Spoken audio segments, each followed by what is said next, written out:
They're calling it a riot. But what if it's actually a test? What if Los Angeles is just the first domino? And what comes next isn't protest, but full-blown martial law spreading across the country. This isn't just about LA. This is about how fast freedom can disappear when power decides it's had enough. Right now, Los Angeles is burning, not just from fire, but from rage, tension, and a government ready to crush it all. Thousands of National Guard troops have boots on the ground. California's suing the federal government. Protesters are being arrested in droves. And the scariest part, this isn't just a local fight anymore. This video isn't just going to tell you what's happening. It's going to show you what could happen next, and why the entire country might be just one domino away from the same chaos. Let's connect the dots. Over 1,700 National Guard troops are now operating in Greater LA, with more on the way after President Trump's direct order.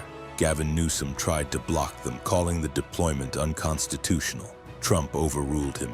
Cars have been torched. Protesters, many of them anti-ICE and immigration activists, have clashed with police. Dozens arrested, and if you believe some reports, the worst may not even be over yet. But here's the thing. This isn't your usual protest.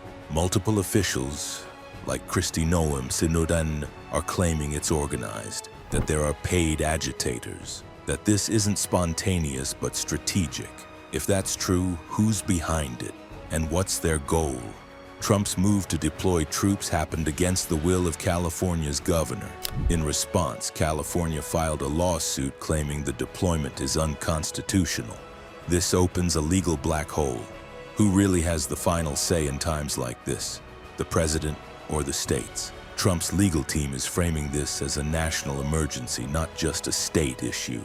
That gives him wide, even vague, authority under the Insurrection Act. But here's where it gets dangerous. If the president can override any governor at any time, what's to stop a full federal takeover in any future protest zone? Once martial law is declared in one place, the precedent is set. Let's say LA doesn't calm down. Let's say protests break out in New York, Chicago, Atlanta, Seattle, all cities with high immigration populations and long-standing anti-Trump sentiment. Trump's current actions have already been polarizing. News outlets are divided, some calling the protests riots, others calling the troops a military occupation. Social media is pouring gasoline on every viral moment, from videos of police force to rumors of bricks being planted. If unrest spreads, and there's a clear pattern of coordinated protest, would Trump send in troops again? Would martial law go nationwide? And here's a chilling thought. Would people even notice until it's too late? This isn't just about law enforcement. This is about power, control, and possibly a 2025 election strategy. By escalating protests into national emergencies, the federal government could begin to control movement, suppress public gatherings, and delay civic processes, including voting-related events. This also creates division. Trump as the protector of law and order versus states that are too weak to govern. Meanwhile, figures like Gavin Newsom become targets of blame, accused of letting crime run wild, failing to handle their own cities. If enough states fail, it strengthens the federal hand and weakens local democracy. And if the protests are indeed being manipulated from outside or even inside, then the entire system may be a stage. The images from Los Angeles are frightening, but the real fear is what comes next. When protests meet politics and control Trump's constitution, we're not just watching a riot.